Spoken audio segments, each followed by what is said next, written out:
अध्याय समस्त फिटेबे जोहन सुसमाचार 15 अध्याय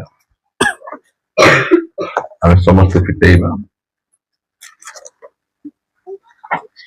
वाक्य में पढ़ा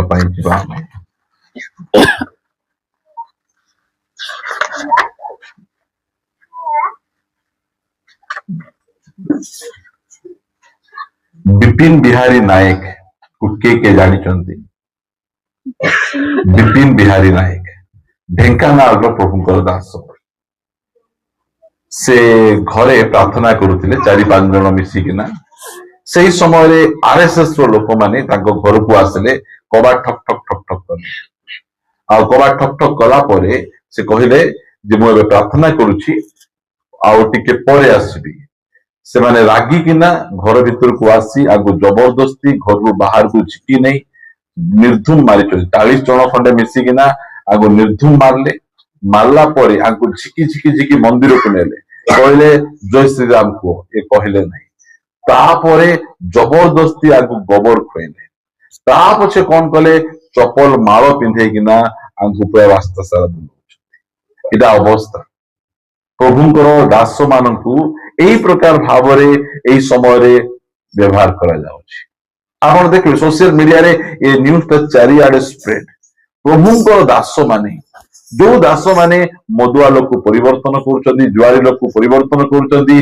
परिवार गुडी को शांति आनुचंदी एबे ए लोक माने सेई प्रकार काम गुडी को करुचंदी ए कहिबा लोक नहांती क्रिश्चियन मानकु अत्यधिक परिमाण रे घृणा करा जाउछि से ताबे चारिआडे बढ़ी बढ़ी गला काली को बागला आसी पारबो कि सबु आडे आसबो ए ताड़नाटा गोटे जगह रही पड़े चारिआडे व्यापी व्यापी जीव जेते जोटा कहले मध्य से खुंट परीक्षा आईथिले कौनसी प्रकार भाव रे से कहि नांत किछि ता पछे जेतले थाना वाला पचारले जो माने तुमको एई सब काम गुडी को करले तुमको मारले पिटले तुम कौन करिवा पाई चाहत से गोटे कथा कहि मु तांको क्षमा देवा पाई चाहूची हालेलुया एजा होची क्रिश्चियन रो चरित्र ए क्रिश्चियन मान को जीवन शैली सेंती प्रिय माने आमर प्रभु सेटा हमको सिखाइछन आमर परमेश्वर सत्य परमेश्वर प्रिय माने मनोनीत लोक माननकु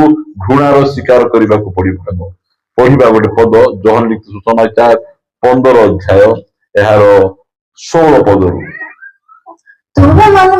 तुम्भे माने मते मनोनीत करी न हो आमे प्रभु को बाछलु की नहीं प्रभु को आमे बाछि ना प्रभु को बाछि थिले आमे यीशु को केबे मिजा बाछि न थांतु मुई यीशु को हृदय सहित घृणा करबा लोक मो यीशु बोल पसंद नहीं काहे की पसंद नहीं कारण यीशु महाप्रभु देखला बेले हाथ रे खंडा अछि की गदा अछि चक्र अछि से लोक मान को पिट पिट करचंती की नहीं से कौन करचंती निजे माड खाउचंती 3टा कंटा रे क्रूस ऊपर टंगाई जाइचंती मु सीधा देखि के ना क्रिश्चियन परिवार रे थिना मो यीशु को पसंद लागला महाप्रभु बेले घोसरा घोसरा घोसरा घोसरा घोसरा घोसरा कहले महाप्रभु सीता ए महाप्रभु का घोसरा नांती तांके उल्टा माड खाउचंती और शिक्षा दूचंती गोटे गाल रे चापड़ा मारले और गोटे गाल देखाई दियो से महाप्रभु कौन दरकार किए दरकार मते इच्छा नथिला मते गोदा धर्मटा बहुत पसंद पचका लांज थाओ कि न थाओ मान गोदा धर्म पसंद थिला हां एंदी परिस्थिति थिला मु जानि नथली से सब जाक प्रिय माने आमर परमेश्वर काहे की खंडा धरि नांती आ परमेश्वर काहे की कोनसी प्रकार अस्त्र धरि नांती काहे की धरि नांती कारण से काहा को डरंती से सर्वशक्तिमान परमेश्वर काहा को मारबार डिमरी गछ को टांगिया नहीं कि ना हाणले ना मेसिन नहीं कि ना काटले कौन करले सुखी जा रे बल्लागु सुखी गला तांकु खंडा काटी धर दरकार नहीं खाली कोड़ी एका देले सेतकी यथेष्ट सेंती परमेश्वर आमको बाछिचंती आमको आमर लोक माने कौन कहले ए हरिजन आदिवासी ए नीच जातिर लोक बोली आमको घोड़ी देले देखंतु मंदिर रे पुजारी करबे आपण मान को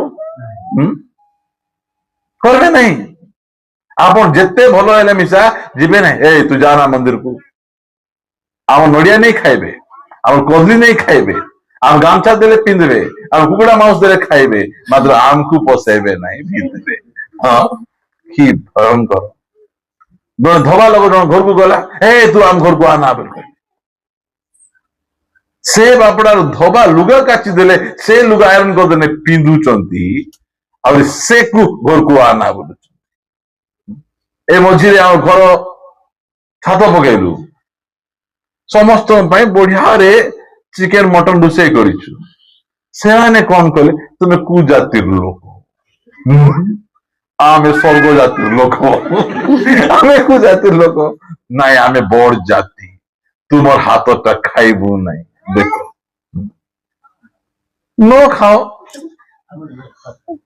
ତାହା ପଛେ ସେ ହୋଟେଲରୁ ଆଣିଦେଲୁ, ହୋଟେଲରେ ବାମନ ବାନ୍ଧିଥିବ, ନାଇଁ ଏକାନି ପୁଡିଆ ଖାଉଛୁ, ଏମିତି ଅଟା ଚଟକୁଥିବେ, ଏଠୁ ଥିପି ଗଲେ ବେଶୀ ଟେଷ୍ଟ ଲାଗିବ।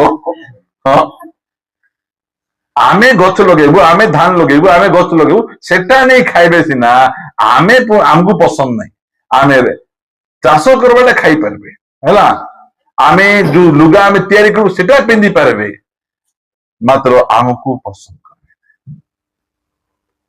ଦୁନିଆ ଲୋକ ଆମକୁ ପସନ୍ଦ ନ କଲେ କଣ ହେଲା, ସ୍ୱର୍ଗ ଆମକୁ ପସନ୍ଦ କଲା। ସେଥିପାଇଁ କହୁଛନ୍ତି ଯେ ପରମେଶ୍ୱରକୁ ଆମେ ବାଛି ନାଉ, ଆମେ ବାଛି ନାଉ। ଭାବନ୍ତୁ ଆମର ଅବସ୍ଥା କେମିତି ଥିଲା। ମୁଁ ସ୍କୁଲରେ ଭଲ ପାଠ ପଢିବାର, ମାତ୍ର ମୋ ସ୍କୁଲରେ କୋଉଠି ବସଉଥିଲେ ଜାଣିଛନ୍ତି? ପଛରେ। ପଛରେ କିଏ ବସିବ? ପଛ ଲାଇନରେ ଗଧ ପିଲାମାନେ ବସିବେ। ମତେ ପଛରେ ବସଉଥିଲେ, ଭଲ ପାଠ ପଢୁଥିଲେ, କାହିଁକି ବସଉଥିଲେ? ମୁଁ ଖ୍ରୀଷ୍ଟିଆନ ବୋଲି। ଏଇ ପ୍ରକାର ଭାବରେ ଆମକୁ ରିଜେକ୍ସନ କରାଯାଉଥିଲା। ତାଙ୍କ ଘର ଆଗରେ ପୁଣି ଆମେ ଚାଲିଯିବାର ନାହିଁ। ଆମର ଲୋକମାନଙ୍କୁ କଣ କରାଯାଉଥିଲା? ପଚକାନି ଝାଡୁ ବାନ୍ଧୁଥିଲେ, ଏଇଠି ଆପଣ ଦେଖିବେ ଝାଡୁ ବାନ୍ଧୁଥିଲେ। ସେ ଚାଲିଗଲା ବେଳେ ସେ ଝାଡୁ ନେଇକି ତାର ପାଦ ଚିହ୍ନ ଧୋଇଦେବାର ଅଛି। ଆଉ ଆଗରେ ହାଣ୍ଡି, ଚାଲି ଯାଉ ଯୋଉ ଥୁମ୍ପି ଦେବେ କାଳେ ବୋଲିକିନା, ସେମିତି କରିକିନା କିଏ ରଖିଥିଲେ? ଏ ଲୋକମାନେ ରଖିଥିଲେ। ଆଜି ସୁସମାଚାର ଆମକୁ ଆମର ପରିଚୟ ଦେଇଛି। ସୁସମାଚାର ଦ୍ଵାରା ଆଜି ଆମେ ଠିକ ବାଟକୁ ଆମେ ଆସିଛୁ, ନହେଲେ ଏବେ ଯାଇ ଲେଙ୍କି ମାରିକିନା ଆମେ କୋଉଠି ଥାନ୍ତୁ ଆମକୁ ଜଣା ନାହିଁ। ଥୁରୁ ଥୁରୁ ଥୁରୁ କରି ଦିନ ଯାଇଥାନ୍ତା ଆମର। ମାତ୍ର ସୁସମାଚାର ଆମକୁ ପରିବର୍ତ୍ତନ କଲା, ଆମକୁ ବଦଳେଇଲା ଆମକୁ। ଆଜି ଏଇ ପ୍ରକାର ଅବସ୍ଥାରୁ ପ୍ରଭୁ ଆମମାନଙ୍କୁ ଆଣିଛନ୍ତି। କୋଉ କଦର୍ଯ୍ୟ ଭାବରେ ଜୀବନ ଯାପନ ଆମେ କରୁଥିଲୁ ଭାବନ୍ତୁ। ଆମର ଦେଶରେ ଆମକୁ କଣ କରାଯାଉଥିଲା? ଝିଅ ମାନେ ଉପରଟା ଘୋଡେଇ ପାରିବେ ନାହିଁ। ଏମିତି ଯଦି ଝିଅ ମାନେ ଉପର ଛାତି ଘୋଡେଇବେ, ଟ୍ୟାକ୍ସ ଦେବାକୁ ପଡୁଥିଲା। କି ପ୍ରକାର କଦର୍ଯ୍ୟ ଭାବ ରଖୁଥିଲେ ସେମାନେ। ଏଇ ପ୍ରକାର ଅବସ୍ଥାରୁ ପ୍ରଭୁ ଆମକୁ ବାଛିଛନ୍ତି, ମନୋନୀତ କରିଛନ୍ତି। ଆମେ ଏଇ ପ୍ରକାର ଅବସ୍ଥାରେ ଗାଁ ଗହଳି ବହୁତ ଜାଗାରେ ପଡିକିନା ଥିଲୁ। ଆମକୁ କିଏ ପଚାରୁ ନଥିଲେ। ଭାଇ କହୁଥିଲେ ଯେ ନଦୀ ସେ ପାରିରେ ଗରାସିଅ ଅଞ୍ଚଳରେ ଜଣେ ଲୋକ ଛଟପଟ ଛଟପଟ ହଉଛି। ତାଙ୍କର ଆୱାଜ ରାଜନେତାକୁ ଶୁଣା ଯାଉ ନାହିଁ, ତାଙ୍କର ଆୱାଜ କୌଣସି ଫିଲ୍ମ ଷ୍ଟାରକୁ ଶୁଣା ଯାଉ ନାହିଁ, କୋଉ କ୍ରିକେଟ ଷ୍ଟାରକୁ ଶୁଣା ଯାଉ ନାହିଁ, ମାତ୍ର ତାଙ୍କର ଆୱାଜ ସର୍ବଶକ୍ତିମାନ ପରମେଶ୍ୱର ଶୁଣେ। ଆଉ କହିଲେ ଆମେ ଶିବା। ଆଜି କହୁଛ ଲାଲ ଘୋଡା ସବୁକୁ ଲଡା ବୋଲୁଛନ୍ତି। ଏହି ପ୍ରକାର ପରିସ୍ଥିତି, କେତେ ବଢିଆ କେଞ୍ଚୁଆ ଉଦାହରଣ ଦଉଥିଲେ। ହଁ, କି କେଞ୍ଚୁଆ, ହଁ କେତେ ବୁଦ୍ଧି ତାକୁ। ହଁ, ଏକା ପାଣିରେ ବୁଡେଇଲେ କେଞ୍ଚୁଆ ମରୁନାହିଁ, ଏକା ମଦରେ ବୁଲେଇ ମରି ଯାଉଛି। ହଁ ଦେଖିଲ ଆଜ୍ଞା, ସେଥିପାଇଁ ଆମେ ପିଉଛୁ, ଭିତରେ ଥିବା କେଞ୍ଚୁଆ ମାନେ ସବୁ ମରିଯିବେ। କି ପାଠ ଶିଖାଇଛନ୍ତି ଆମକୁ। ପ୍ରିୟମାନେ, ଆମର ପରମେଶ୍ୱର ଆମକୁ ବାଛିଛନ୍ତି, ସ୍ୱର୍ଗ ଆମକୁ ବାଛିଛି। ସେଇଟା ଆମର ଖୁସିର ବିଷୟ, ସେଇଟା ଆମର ଆନନ୍ଦର ବିଷୟ। ଆଜି ଦେଖନ୍ତୁ, ଯାହାକୁ ଗାଡି ନଥିଲେ ତାର 4 ଚକିଆ ଅଛି, ସେଟା ଦେଖିକିନା ତୁମକୁ ପ୍ରେମ କରିବେ। ହଁ, ଖାଲ ଖୋଲିବେ, ଚିଡି ଯାଇକିନା ଭର୍ତ୍ତି ହେଇ ପଡିଯାଉଥିଲେ। ବୁଝନ୍ତୁ, ଲୋକମାନେ ମୋର ସାଙ୍ଗେ କଥାବାର୍ତ୍ତା ହଉଥିଲେ ଭଲ ଭାବରେ। ମୁଁ ଯେତେବେଳେ କଲମ ଠିଆ କଲି, ସେ କଲମ ଦେଖି ମୁଁ ଆମ୍ବିଳି ଆମ୍ବିଳି ହେଇଗଲି। ଛାନ କଲମ ହେଲେ, କଲମ ମାନେ ପିଲର, ସାନଟା ହେଲେ ଏଡିକିଟା ପାଟଲି ମିଶା ହଉନି ମାଇଜି ମୁଜ ପାରୁନୁ ଆମେ ସେଟା ଦେଖି ବୋଲେ ଆମର ଉନ୍ନତି ଦେଖିକିନା ଏମାନେ ମଦୁଆ ଥାନ୍ତୁ ଜୁଆରୀ ଥାନ୍ତୁ ଆଜ୍ଞା 500 ଗୋଟେ ଦେଇଥାଉ ଆଜ୍ଞା ତାଙ୍କ ଘରେ ଗଲେ କେବେ ଦୌଡେ ଏମିତି କହିଲେ ସେମାନଙ୍କୁ ହଁ ହଁ ଭଲ ଲୋକ ବୁଝନ୍ତୁ ଏବେ ନାଇଁ ସେମାନେ ଉଲ୍ଟା 500 ଦେଇଥାଉ ବୋଲୁଛନ୍ତି ଆମକୁ ଏମିତି ପରିସ୍ଥିତି ଆମର ହେଇଛି ପରମେଶ୍ୱର ଆମକୁ ବାଛିଛନ୍ତି ଆମକୁ ମନୋନୀତ କରୁ ଆମର ପ୍ରତ୍ୟେକ ପରିସ୍ଥିତି ବଦଳିଛି ଠିଆ ହେଇକିନା କୁହ ତ ଯୀଶୁଙ୍କୁ ପାଇଲା ପରେ ମୋର ଆର୍ଥିକ ପରିସ୍ଥିତି ବଦଳି ନାହିଁ ଯୀଶୁଙ୍କୁ ପାଇଲା ପରେ ଆହୁରି ବେଶୀ ଦରିଦ୍ର ହେଇଗଲି ଜଣେ ସାକ୍ଷ୍ୟ ଦିଅ ତାକୁ ଆଉ ସବୁ ଭାଇ ମିଶିକିନା ଆମେ ତାକୁ ଗାଡି ଗଡି ଘିନିଦେବୁ ଆମେ ନାଇଁ ଯୀଶୁଙ୍କୁ ପାଇଲା ପରେ ଆମର କଣ ହେଇଯିବ ଲିଷ୍ଟ କରିବୁ ବୋଲି କହିଲେ ବିଜ୍ଞାପନ ଦେଇ ହେବ ନାହିଁ এটা হচ্ছে রাম ভাইଙ୍କର লিস্ট এটা বড় ভাইଙ୍କର লিস্ট সেটা ଆମର ରୋଷେଇ ଭାଇଙ୍କର লিস্ট ରୋଷେଇ ଭାଇ ନା ଆମର ସେ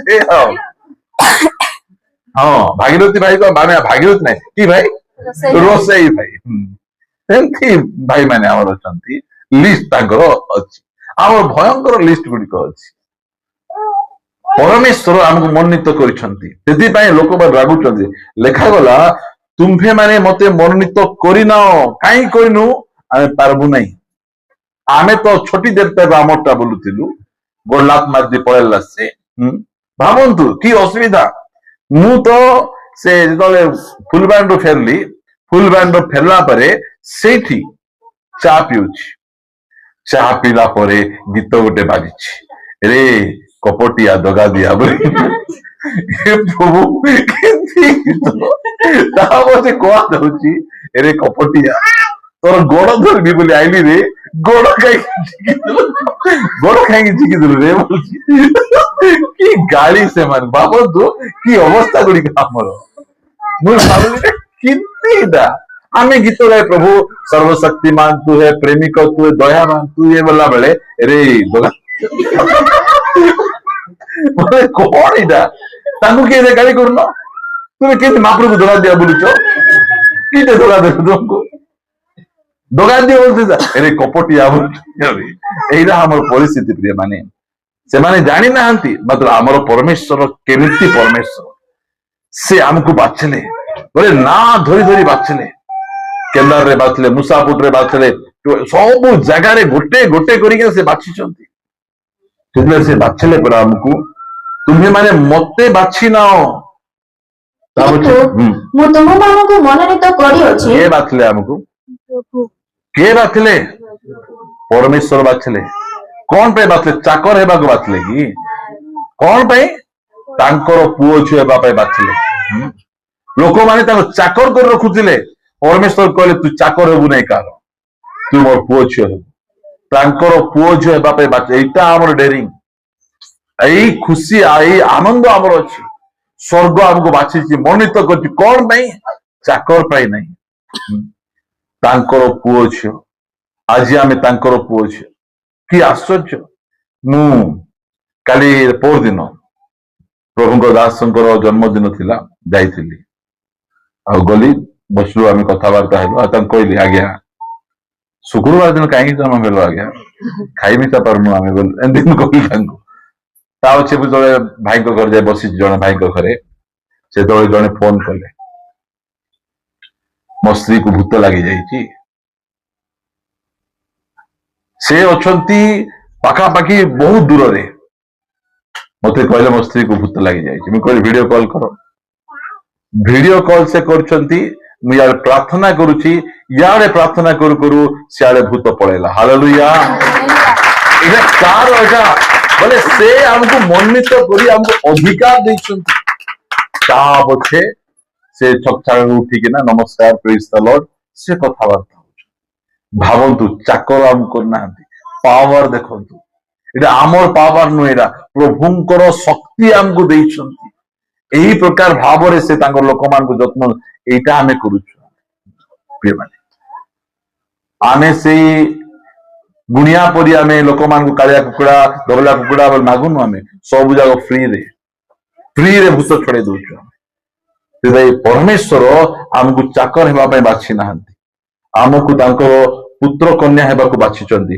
ଏଠି କଣ ଲେଖାଗଲା ମୋ ସହିତ ଆପଣ ଟିକେ ପଢିବେ ଜହନ 1:12 ଟିକେ ପଢିଲା ପରେ 1:12 ରେ ଆମେ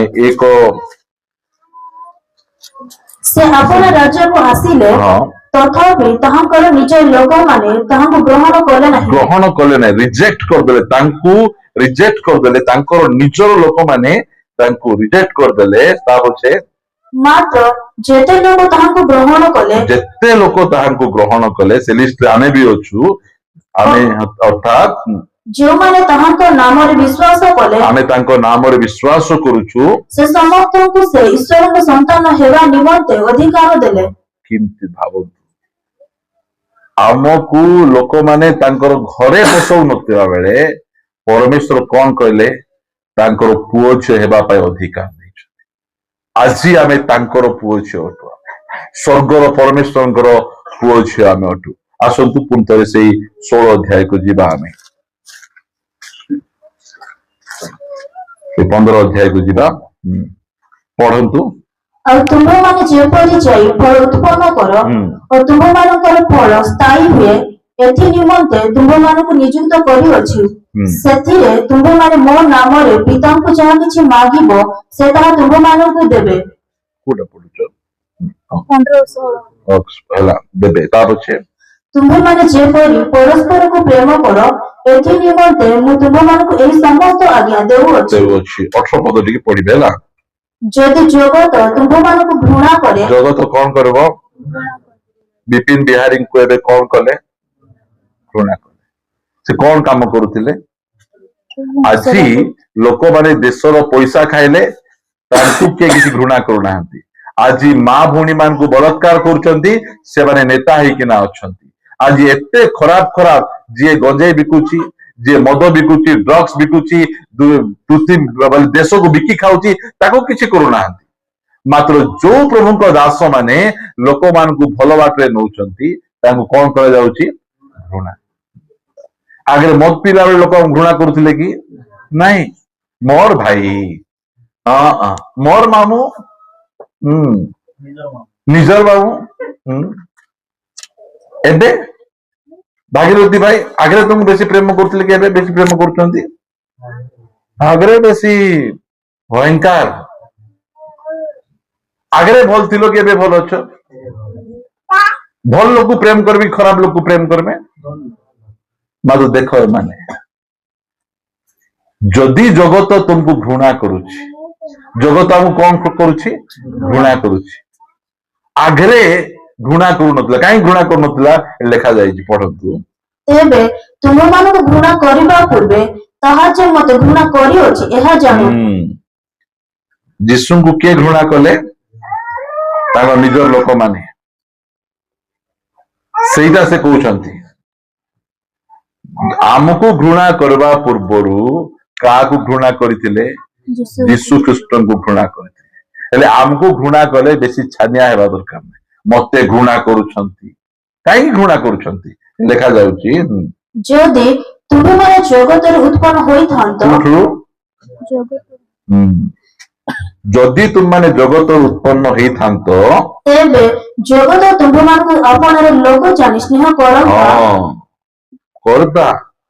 ଆମେ ଜଗତର ଲୋକ ଯଦି ହେଇଥାନ୍ତୁ, ଜଗତ ଉତ୍ପନ୍ନ ହେଇଥିଲେ ତାଙ୍କର ଲୋକ ବୋଲି ଜାଣିକିନା ଆମେ କଣ କରିଥାନ୍ତା? ସ୍ନେହ କରିଥାନ୍ତା।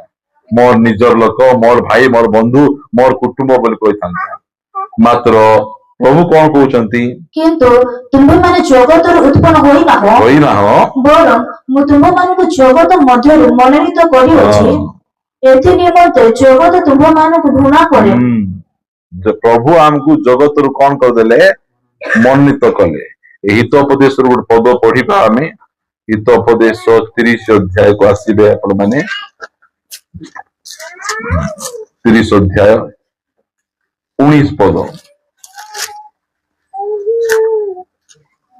ଆକାଶରେ ଉତ୍କର୍ଷ ପକ୍ଷୀର ଗତି, ପ୍ରସ୍ତରେ ସର୍ପର ଗତି, ସମୁଦ୍ର ମଧ୍ୟରେ ଜାହାଜର ଗତି, ଯୁବତୀ ଠାରୁ ପୁରୁଷର ଗତି। ସମୁଦ୍ର ମଧ୍ୟରେ ଜାହାଜର ଗତି। ଜାହାଜ କୋଉଠି ଚାଲୁଛି? ସମୁଦ୍ରରେ ଚାଲୁଛି। ହେଲା, ଆଜି ଆମେ ମଧ୍ୟ ସେଇ ପ୍ରକାର ଜୀବନ ବିତାଉଛୁ।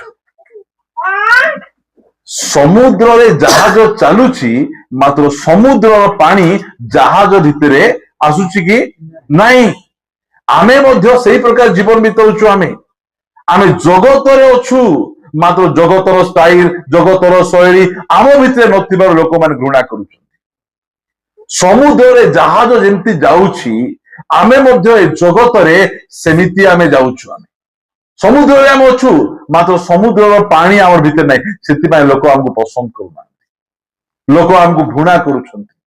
ଲୋକଙ୍କ ପରି ଆମେ ଜୀବନ ଯାପନ କରୁନାହୁଁ। ଏବେ ଦେଖନ୍ତୁ, ମୁଁ ଆସୁଥିଲି, ସେଠି ଗଦା ଗାଡି ଅଛି, ପିକନିକ କରିବା ପାଇଁ ଆସୁଛନ୍ତି।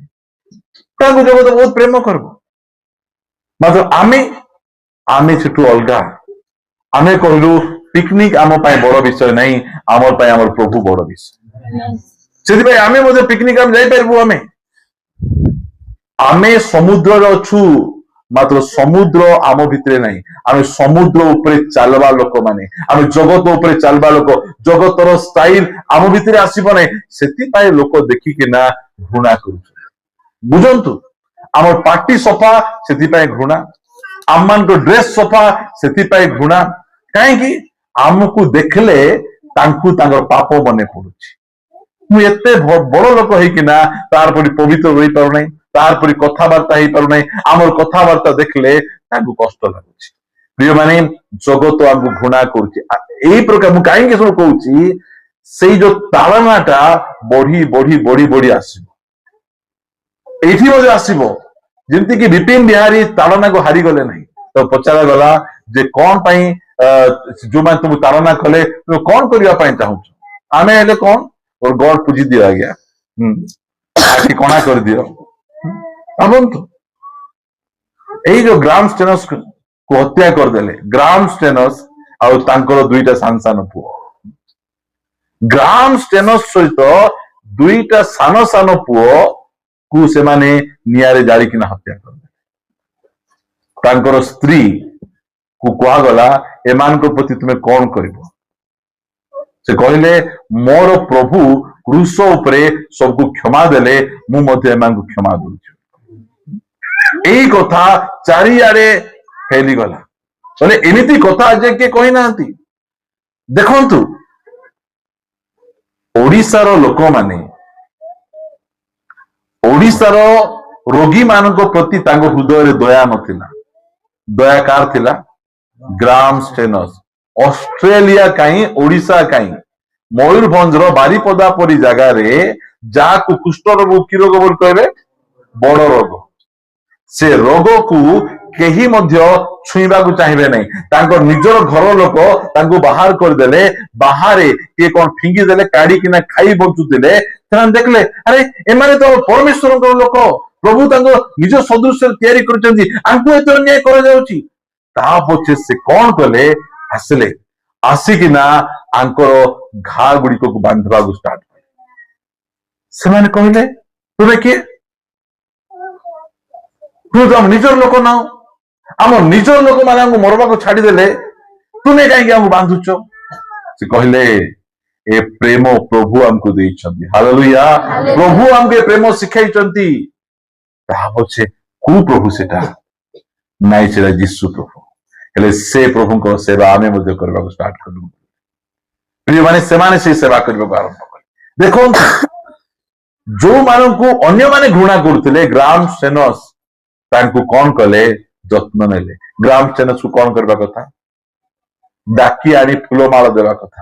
ଆଜ୍ଞା, ଆମର ଲୋକମାନଙ୍କର ମଙ୍ଗଳ କାମ କରୁଛ ଆଜ୍ଞା, ଏମାନେ ମରି ଯାଉଥିଲେ, ଏମାନଙ୍କୁ ଟ୍ରିଟମେଣ୍ଟ କରୁଛ, ସେଇଟା ନ କହି ଭିତରେ ଜଳୁଛନ୍ତି। କାହିଁକି? ଘୃଣା। ଲୋକମାନେ ଯୀଶୁଙ୍କୁ ଘୃଣା କରୁଛନ୍ତି। ସେଥିପାଇଁ ଗ୍ରାମ ଷ୍ଟେନସ୍ କୁ ଆଉ ଦୁଇଟା ଛୁଆକୁ ତାଙ୍କୁ ପଚରା ଗଲା, ତୁମେ ଗ୍ରାମ ଷ୍ଟେନସ୍ ତ ମାରିଥାନ୍ତ, ଛୁଆମାନଙ୍କୁ କାହିଁକି ମାରିଲ? ଆଜ୍ଞା, ଯଦି ଆମେ ଛୁଆମାନଙ୍କୁ ଛାଡି ଦେଇଥାନ୍ତୁ, ଏ ଛୁଆମାନେ ଗ୍ରାମ ଷ୍ଟେନସ୍ ଠାରୁ ମିଶା ପାୱାରଫୁଲ ହେଇଯାଇଥାନ୍ତେ। ପ୍ରିୟମାନେ, ଜଗତ ଆମକୁ ଘୃଣା କରିବ। କାଲି ଆମକୁ ଏହି ପ୍ରକାର ଘୃଣା କରାଯିବ। ଆମକୁ ଜାତି ବାରି ଦେବେ, ଆମକୁ ପାଣି ଦେବେ ନାହିଁ, ନିଆଁ ଦେବେ ନାହିଁ, କହିବେ ତାଙ୍କ ସହିତ କିଏ କଥାବାର୍ତ୍ତା ହେଲେ ତାଙ୍କୁ 1000 ଟଙ୍କା 10,000 ଟଙ୍କା ଫାଇନ ପକାଯିବ। ଏମିତି ମିଶା କଟକଣା ଆଇବ କି ଆଇବ ନାହିଁ? ସେଥିପାଇଁ ଆମେ ପ୍ରସ୍ତୁତ ହେଇଥିବାର ଅଛି। ଏ ଜଗତ ତୁମକୁ ଘୃଣା କଲେ ତୁମେ ଆଶ୍ଚର୍ଯ୍ୟ ହୁଅ ନାହିଁ। କିଏ ଘୃଣା କରିବେ? ଦେଖନ୍ତୁ, ଯଦି ପଢିବା ଗୋଟେ ପଦ ମାଥ୍ୟୁ ସୁସମାଚାର 24 ଅଧ୍ୟାୟକୁ ଆସିବେ। ଏସବୁ ଯାକ ଆପଣ ମାନଙ୍କୁ ଆଗରୁ କାହିଁ କହୁଛୁ ଆମେ, ଯେମିତିକି ଆମେ ରେଡି ହେଇଥିବା। ଆମେ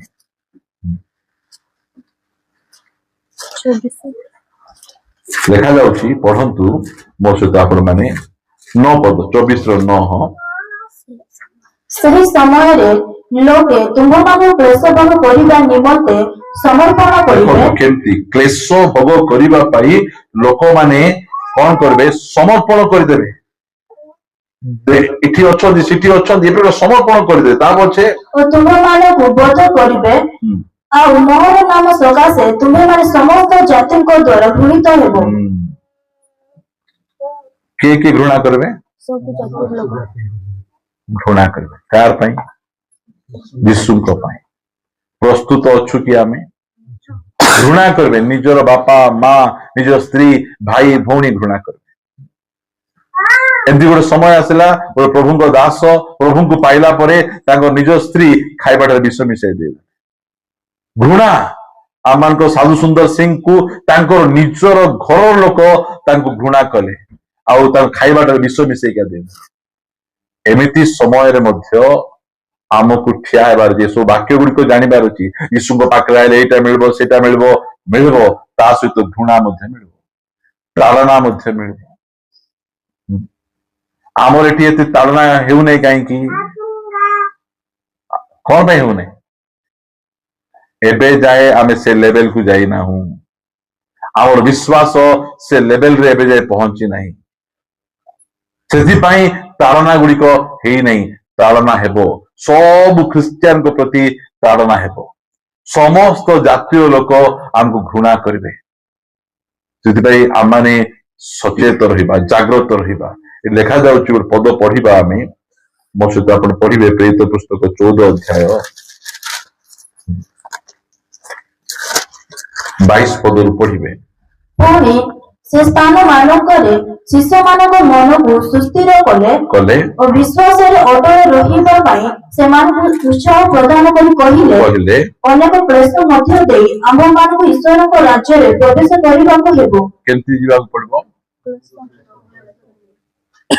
ଏଇଟା ଯେତେବେଳେ ପାଉଲ ଆଉ ଶିଲା ଗୋଟେ ଜାଗାକୁ ଗଲେ, କୋଉଠି? ଲୁସ୍ତ୍ରାକୁ ଗଲେ। ଲୁସ୍ତ୍ରାକୁ ଯାଇକିନା ଗୋଟେ ଲୋକଙ୍କୁ ଏଇ ପ୍ରକାର ରୋଗ ହେଇଥିଲା, ସୁସ୍ଥ କରିଦେଲେ। ସୁସ୍ଥ କରୁ କରୁ ସମସ୍ତେ କହିଲେ ଏମାନେ ଦେବତା ମାନେ। ଆଙ୍କୁ ଆସି ଫୁଲମାଳ ପିନ୍ଧେଇକିନା ବଳି ଦେଇ ଗଲା ବେଳକୁ କହିଲେ ନାଇଁ ନାଇଁ, ଆମେ ଦେବତା ନାଇଁ, ମଣିଷ ଆମେ। ତା ପଛେ ଲୋକମାନେ ଉକସେଇଲେ। ପାଉଲଙ୍କୁ କଣ କଲେ? ବଡ ବଡ ପଥର ପକେଇକିନା ମାରିଦେଲେ। ମାରିଦେଲା ପରେ ମୂର୍ଚ୍ଛା ହେଇ ପଡିଗଲେ। ଲୋକ ଭାବିଲେ ମରିଗଲେ ବୋଲି। ସେତେବେଳେ ଚାରିଆଡେ ଶିଷ୍ୟମାନେ ଆସି ଘେରି ଠିଆ ହେଇଗଲେ। ଠିଆ ହଉ ପାଉଲ ଉଠିଗଲେ। ଉଠିକିନା ସେ ଆସିଲେ। ସମସ୍ତେ ପାଉଲକୁ ଦେଖୁଛନ୍ତି, ରକ୍ତ ବାହାରୁଛି, ହାତ ଗୋଡ ରକ୍ତାକ୍ତ ହେଇଛନ୍ତି। ସେତେବେଳେ କହିଲେ, କଣ ଦେଖୁଛ? ରକ୍ତ ଦେଖୁଛ? ଏ ମାଡ ଦେଖୁଛ?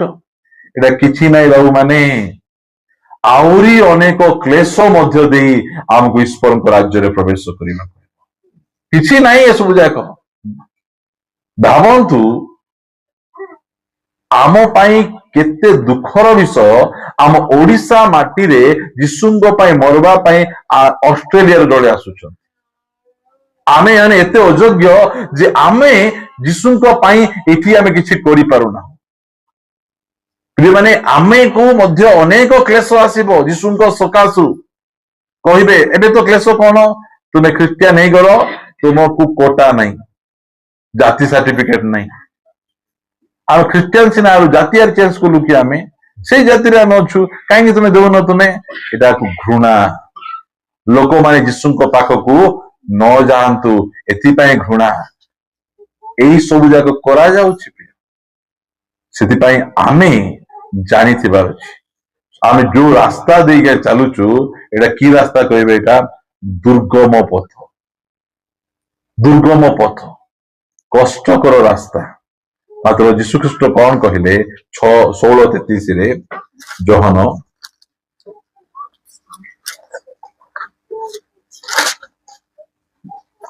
ଯୋହନ 16:33 ରେ ତୁମ୍ଭେମାନେ ଯେପରି ମୋ ଠାରେ ଶାନ୍ତି ପ୍ରାପ୍ତ ହୁଅ ହୁଅ, ଏଥି ନିମନ୍ତେ ମୁଁ ତୁମ୍ଭମାନଙ୍କୁ ଏହି ସବୁ ବିଷୟ କହିଅଛି। କହିଅଛି ଜଗତରେ ତୁମ୍ଭମାନଙ୍କ ନିମନ୍ତେ କ୍ଲେଶ ଅଛି, କିନ୍ତୁ ସାହସ ଧର, ମୁଁ ଜଗତକୁ ଜୟ କରିଅଛି।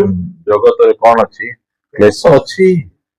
ଜଗତରେ ଆମମାନଙ୍କୁ ଯୀଶୁଙ୍କ ପାଇଁ ବିଭିନ୍ନ ପ୍ରକାର କ୍ଲେଶ ଘଟିବ।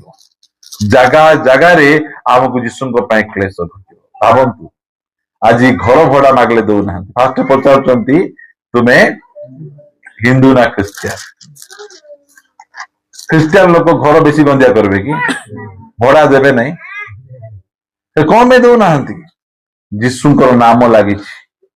ଯୀଶୁଙ୍କର ନାମ ଲାଗିଲେ ଘୃଣା କରି ଆମକୁ ଦଉନାହାନ୍ତି। ଚୀନରେ ଜଣେ ସ୍ତ୍ରୀ ଲୋକ ଚାକିରି ପାଇଁ ଗଲେ, ଚାକିରିରେ ସିଲେକ୍ସନ ହେଇଗଲା। ସେ ଚାକିରି ସିଲେକ୍ସନ ହେଇଗଲା ପରେ କହିଲେ ଯେ ତୁମେ ଚାକିରିରେ ସିଲେକ୍ସନ ହେଇଗଲ ବୋଲୁ ବୋଲୁ ସେ କହିଲେ ଆଜ୍ଞା ଗଡ ବ୍ଲେସ ୟୁ ଆଜ୍ଞା। ଇଆଡ ତ ତୁମେ କି ଲୋକ? ଖ୍ରୀଷ୍ଟିଆନ। ଖ୍ରୀଷ୍ଟିଆନ କହୁ କହୁ ତାଙ୍କ ମୁହଁ ଆଗରେ ତାଙ୍କ ଆପଏଣ୍ଟମେଣ୍ଟ ଲେଟରକୁ ଚିରି ଦେଇକିନା ଫିଙ୍ଗିଦେଲେ। ଆମେ ଖ୍ରୀଷ୍ଟିଆନ ଲୋକମାନଙ୍କୁ ଆମେ ଚାକିରି ଦେବୁ ନାହିଁ। ପାକିସ୍ତାନରେ ଖ୍ରୀଷ୍ଟିଆନ ଲୋକମାନେ କେବେ ହେଲେ ମଧ୍ୟ ବଡ ପଦକୁ ଯାଇପାରିବେ ନାହିଁ। ଖ୍ରୀଷ୍ଟିଆନ ଲୋକମାନେ ସୁଇପର ହେବେ, ଖ୍ରୀଷ୍ଟିଆନ ଲୋକମାନେ ପିଅନ ହେବେ, ଖ୍ରୀଷ୍ଟିଆନ ଲୋକମାନେ ଅଟୋ ଡ୍ରାଇଭର ହେବେ, ବଡ ଜବ ଦିଆଯିବ ନାହିଁ। କାହିଁକି? ଘୃଣା କରାଯାଉଛି। ପୁରା ସମଗ୍ର ବିଶ୍ୱରେ ଖ୍ରୀଷ୍ଟିଆନ ମାନଙ୍କୁ ଘୃଣା। ନାଇଜେରିଆରେ ଖ୍ରୀଷ୍ଟିଆନ ମାନଙ୍କୁ ଏହି ପ୍ରକାର ଭାବରେ ହତ୍ୟା କରାଯାଉଛି, ଆପଣ ମାନେ ଶୁଣିଲେ ଆଶ୍ଚର୍ଯ୍ୟ ହେଇଯିବେ। ନ୍ୟୁଜ ଯାକ ଏତେ ପରିମାଣରେ ଚର୍ଚ୍ଚକୁ ଭାଙ୍ଗୁଛନ୍ତି, ଖ୍ରୀଷ୍ଟିଆନ ମାନଙ୍କୁ ହତ୍ୟା କରୁଛନ୍ତି। ଘୃଣା। ଖ୍ରୀଷ୍ଟିଆନ ମାନଙ୍କୁ ଗୋଟେ ଘୃଣା କରିବାର ଗୋଟେ ସମୟ ଆସିଛି। ସେଥିପାଇଁ ଏଠି ଆମେ ପଢୁଥିଲୁ ଜଗତରେ ତୁମମାନଙ୍କ ନିମନ୍ତେ କ୍ଲେଶ ଅଛି। ଜଗତ ମତେ ଘୃଣା କରିଥିଲା, ଜଗତ ତୁମମାନଙ୍କୁ ମଧ୍ୟ ଘୃଣା କରିବ। ସେଥିପାଇଁ ଆମ ବିଶ୍ୱାସକୁ ମଜବୁତ କରିବା। ମଜବୁତ କଲେ ଆମେ ସାମ୍ନା ଆମେ କରିପାରିବା। ପଦ ଗୋଟେ ପଢିବା ଆମେ, 2 ତିମୋଥୀ ପୁସ୍ତକ ଏହାର 3 ଅଧ୍ୟାୟର 12 ପଦ ପଢିବା ଆମେ।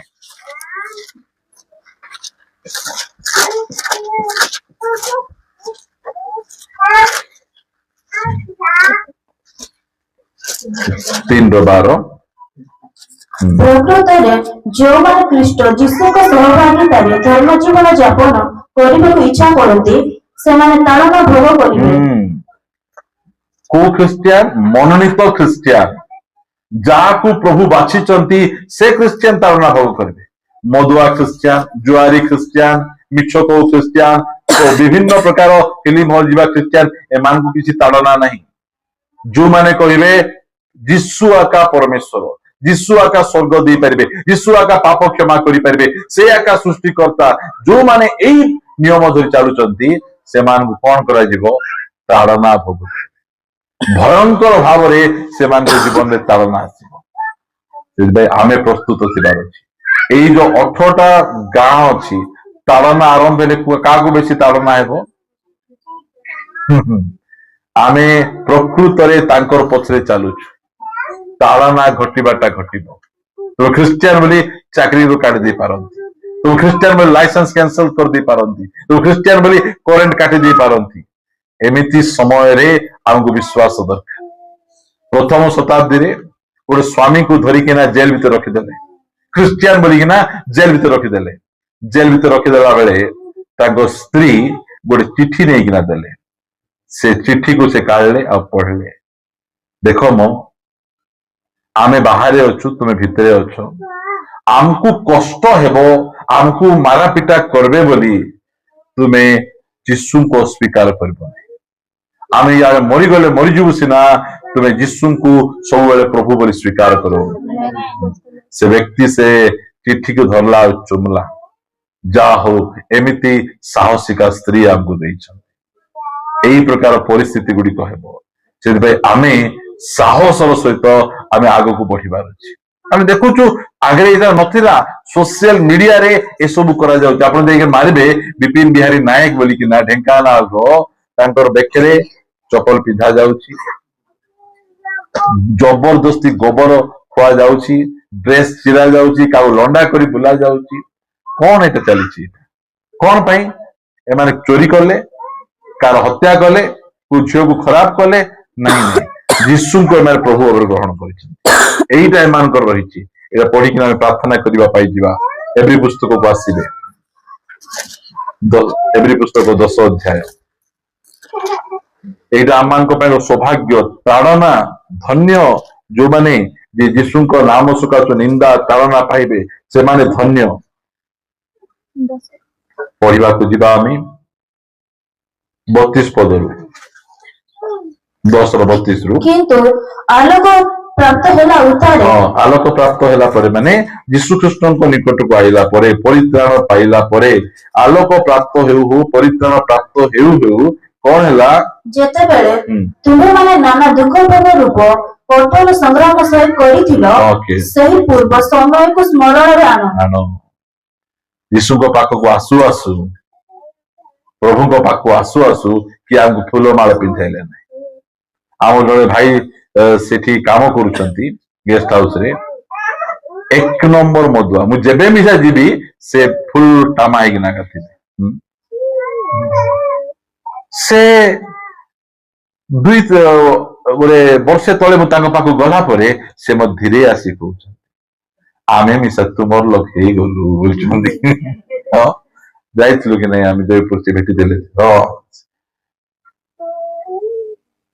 आगे देखबो मुह कान केमिति हेकिना थिला पाटी गंधिया थिला तांकर से मालिक कहूची तू की पाई रे से यार को बोलू से कौन बेल कहवा कथा जहा जुटी भी गलु भल पड़ी गलु रे मत छाड़ देलु पुड़िया छाड़ देलु एबे रेगुलर ठीक रे काम आसु कहवा कथा कि नहीं कहवा कथा मात्र से उल्टा जागो गाली करूची घृणा करूची काहे की यीशु को पाखु गल लोक भल पड़ी जाऊ यीशु को नाम सकाशु आमको घृणा करा जीवो यीशु को नाम सकाशु आमको घर बाहर करा जीवो एमिति परिस्थिति आलोक प्राप्त हेउ हो तिरस्कार तिरस्कार तिरस्कार करबा समय रे आमे भयभीत हेबा नहीं तार पछे स्मरण करो एक दिगरे तिरस्कार गोटे दिगरे कोन तिरस्कार माने घर लोक से माने आमको तिरस्कार कले गाँ लोक तिरस्कार कले ता पछे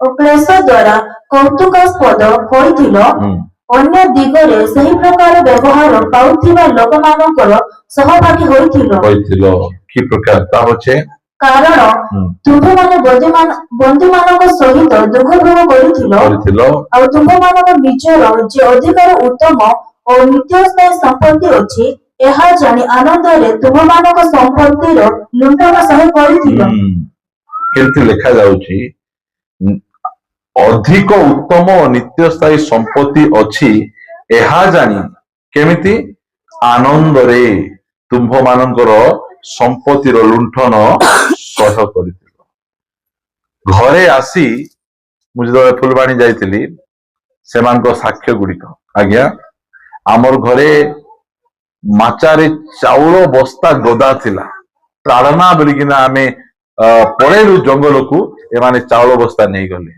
किए खट नहीं गले किए फ्रिज नहीं गले ए सब नहीं गले तांकर नहीं गला पर सेमाने कहउथिले जो मान नहीं गले आज दरिद्र अवस्था अछंती आमे देला परे हमर घर गुडी को छात घर होई गेला मुझे आश्चर्य लागला मु जो चर्च को प्रचार करवा जाईतिली से गाँ रे से चौक पुणी फास्ट जगह भांगले फास्ट से चौक भांगले भांगी देले ता पछे एबे से घर चौथ छात घर रही जाई से कहउथिले जो माने चौथ घर भांगले से माने आगासी छात पकाई दउथिले एहिना विषय प्रिय माने सेति पय हमहु व्यस्त हेबा दरकार नै हमरो जदि के प्रभु को पाइछु बोली किना संपत्ति लूट करी किना हमको नहीं जाउछन ताहेले आमे व्यतिव्यस्त हेबार नहीं परमेश्वर केते गुण रे हमको फेरे देबे सेतै लेखा जाउची पढंतु तळकु अतएव तुममानक साहस परित्याग करो नाही तुममानकर साहस को परित्याग करो नहीं सेठिरो महापुरस्कार अछि कोंतु विपिन बिहारी एबे पछकु जिबे ना आउरी अधिक शक्तिशाली भाव रे हेबे आउरी शक्तिशाली भाव रे हेबे से आ पछकु जिबार नहीं आमे मध्य पछकु जिबा लोक न ସେ ସାହସକୁ ସେ ଛାଡ଼ିଲେ ନାହିଁ। 36 ପଦ, ଯେଣୁ ତୁମେମାନେ ଯେପରି ଈଶ୍ୱରଙ୍କ ଇଚ୍ଛା ସାଧନ କରି ପ୍ରତିଜ୍ଞାର ଫଳ ପ୍ରାପ୍ତ ହୋଇପାର, ଏଥି ନିମନ୍ତେ ତୁମମାନଙ୍କର ଧୈର୍ଯ୍ୟଶୀଳ ହେବା ପ୍ରୟୋଜନ। ଧୈର୍ଯ୍ୟଶୀଳ ହେବା ପ୍ରୟୋଜନ। କାରଣ ଆଉ ଅତ୍ୟଳ୍ପ ସମୟ ମାତ୍ର ଯାହାଙ୍କ ଆଗମନ କରିବାର ଅଛି ସେ ଆଗମନ କରିବେ ଓ ବିଳମ୍ବ କରିବେ ନାହିଁ। ବିଳମ୍ବ କରିବେ ନାହିଁ। ଆମର ଧାର୍ମିକ ବ୍ୟକ୍ତି ବିଶ୍ୱାସ ଦ୍ୱାରା ବଞ୍ଚିବ। କିନ୍ତୁ ଯଦି କେହି ପଶ୍ଚାତ୍ପଦ ହୁଏ, ଯଦି କେହି ଏ ତାଡ଼ନା କଷ୍ଟକୁ ଦେଖି ନାଇଁ ବାପା ଏ ମାର୍ଗରେ ଗଲେ ବେଶୀ ତାଡ଼ନା ହେବ, ପଛକୁ ହଟିଯାଏ, ତାହା ହେଲେ ଆମ୍ଭର ଆତ୍ମା ତାହାଠାରେ ସନ୍ତୁଷ୍ଟ ନୁହେଁ। ମାତ୍ର ଯେଉଁମାନେ ବିନାଶ ନିମନ୍ତେ ପଶ୍ଚାତ୍ପଦ ହୁଅନ୍ତି, ଯେଉଁମାନେ ବିନାଶ ନିମନ୍ତେ ପଛକୁ ହଟି ଯାଆନ୍ତି, ଆମ୍ଭେମାନେ ସେମାନଙ୍କ ଦଳର ଲୋକ ନୋହୁ। ଆମେ ସେ ଦଳର ଲୋକ କି? ଯେତେବେଳେ ମୁଁ ପ୍ରଭୁଙ୍କୁ ପାଇଲା ପରେ କିଛି ଦିନ ପ୍ରଭୁଙ୍କୁ ଚାଲିଲା ପରେ ଆମ ବାବା ଆସିଲେ ମତେ ମୋ ପାଖକୁ ଆଇଲେ ଆଉ କହିଲେ ତୋର ବେକରେ ଏମିତି ଖଣ୍ଡା ଦେଲେ ମିଶା, ତୁ ଯୀଶୁଙ୍କୁ ଅସ୍ୱୀକାର କରିବୁ କିରେ ବୋଲି ପଚାରିଲେ। ମୁଇଁ କହିଲି ନାଇଁ ବାବା, ମୁଁ ଯୀଶୁଙ୍କୁ ଅସ୍ୱୀକାର କରିପାରିବି ନାହିଁ। କହିଲେ ପାରଲୁ ହେଲେ ରେ ଆମେ ପାରବା ଲୋକ ପ୍ରିୟ ମାନେ। ଆରେ ବେକରେ ଖଣ୍ଡା ଦିଅନ୍ତୁ, କାଟି ଦିଅନ୍ତୁ, ଯାହା ବି କରନ୍ତୁ, ଆମେ ଆଉ ପଛକୁ ଆମେ ହଟି ପାରିବୁ ନାହିଁ, ପଛକୁ ଆମେ ଯାଇପାରିବୁ ନାହିଁ। କାରଣ ଖ୍ରୀଷ୍ଟିଆନ ଜୀବନରେ ପଛଘୁଞ୍ଚା ନାହିଁ, ଆଗକୁ ବଢିବା ଜୀବନ। ଆସୁ ନିନ୍ଦା, ଆସୁ ତାଡ଼ନା, ଯାହା ବି କରନ୍ତୁ ନା କାହିଁକି, ଆମେ ଥରେ ଯାହାକୁ ବିଶ୍ୱାସ କରିଛୁ ଆଉ ପଛକୁ ଆମେ ହଟି ପାରିବୁ ନାହିଁ। ଏଇଟା ସୋସିଆଲ ମିଡିଆ ଗୁଡିକର ଭାଇରାଲ କାହିଁ କରୁଛନ୍ତି? ଡରୁଆ ମାନେ ପଛକୁ ଚାହିଁଯାଆନ୍ତୁ। ଆମେ ସେ ଡରୁଆ ମାନଙ୍କ ଲିଷ୍ଟରେ ନାହୁଁ। ଆମେ ସାହସର ସହିତ ଆମେ ଆଗକୁ ବଢି ଯିବାର ଅଛି, ଆଗକୁ ବଢି ଯିବାର ଅଛି। ଯେତେ ତାଳନା ହେବ ସେତେ ମଣ୍ଡଳୀ ବଢିବ, ନୂଆ ନୂଆ ଆତ୍ମା ଗୁଡିକ ପ୍ରଭୁଙ୍କ ପାଖକୁ ଆସିବେ। ଏଇଟା ହଉଛି ସେଇ ସମୟ। ତ ଲେଖାଯାଏ ଯେଉଁମାନେ ବିନାଶ ନିମନ୍ତେ ପଶ୍ଚାତ୍ପଦ ହୁଅନ୍ତି, ଆମ୍ଭେମାନେ ସେମାନଙ୍କର ଦଳର ଲୋକ ନହୁଁ, କିନ୍ତୁ ଯେଉଁମାନେ ଆତ୍ମାର ପରିତ୍ରାଣ ନିମନ୍ତେ ବିଶ୍ୱାସ କରନ୍ତି, ଆମ୍ଭେମାନେ ସେମାନଙ୍କ ଦଳର ଲୋକ ଅଟୁ। ହାଲେଲୁୟା। ଆମେ ସେଇ ଦଳର ଲୋକ, ଯେଉଁ ଦଳ କି ସେମାନେ ନିଜ ପାଇଁ ପ୍ରଭୁଙ୍କର ନିଜ ଜୀବନ ମଧ୍ୟ ପ୍ରଭୁଙ୍କ ପାଇଁ ଦେବା ପାଇଁ ପ୍ରସ୍ତୁତ ଅଛନ୍ତି। ଯେଉଁମାନେ ଆମେ ସେଇ ଦଳର ଲୋକ। ଘୃଣା ଅତ୍ୟଧିକ ପରିମାଣରେ ବଢିବ। କାହାକୁ ଘୃଣା ହେବ? ମନୋନୀତ ଲୋକମାନଙ୍କୁ ବେଶୀ ଘୃଣା କରାଯିବ। ସେଥିପାଇଁ ଆମମାନେ ମନୋନୀତ ଲୋକ ଅଟୁ। ଆମ ଜୀବନରେ ଯେତେବେଳେ ବେଶୀ ଘୃଣା ବଢିଯିବ, ଆମେ ପଛଘୁଞ୍ଚା ଦେବା ନାହିଁ, ଆମେ ଆଗକୁ ବଢିବା ପାଇଁ ଯିବା। ଆମେ ବି ପଦ ପଢିବା ଆଉ ଆପଣମାନଙ୍କ ନିମନ୍ତେ ପ୍ରାର୍ଥନା କରିବି। ସମସ୍ତେ ଚକ୍ଷୁ ବନ୍ଦ କରିବା। ମୁଁ ଆପଣମାନଙ୍କ ନିମନ୍ତେ ଏହି ପଦ ପଢିବି, ପ୍ରାର୍ଥନା କରିବା। ପ୍ରଭୁ, ଯେଉଁ ସମୟରେ ଘୃଣା, ନିନ୍ଦା, ତାଡ଼ନା ଆସିବ, ଏ ମୁଖ ତୁମକୁ ଅସ୍ୱୀକାର ନ କରୁ, ତୁମକୁ ସ୍ୱୀକାର କରୁ।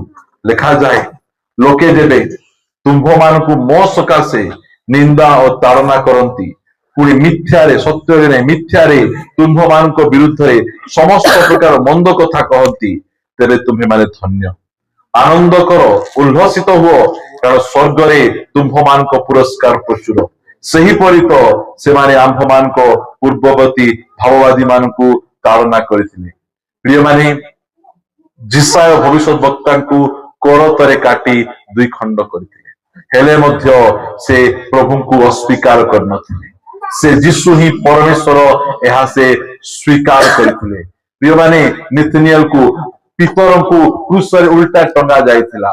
ଥମାଙ୍କୁ ଭାରତର କେରଳରେ ଭାଲା ଫିଙ୍ଗି ମାରିକିନା ତାଙ୍କୁ ମୃତ୍ୟୁଦଣ୍ଡ ଦିଆଯାଇଥିଲା। ହେଲେ ମଧ୍ୟ ସେମାନେ କେବେ ହେଲେ ମଧ୍ୟ ପଛଘୁଞ୍ଚା ଦେଇନଥିଲେ। ଆମେ ପଛଘୁଞ୍ଚା ଦେବା ଲୋକ ନାହୁଁ, ଆମେ ଆଗକୁ ବଢିବା ଲୋକ।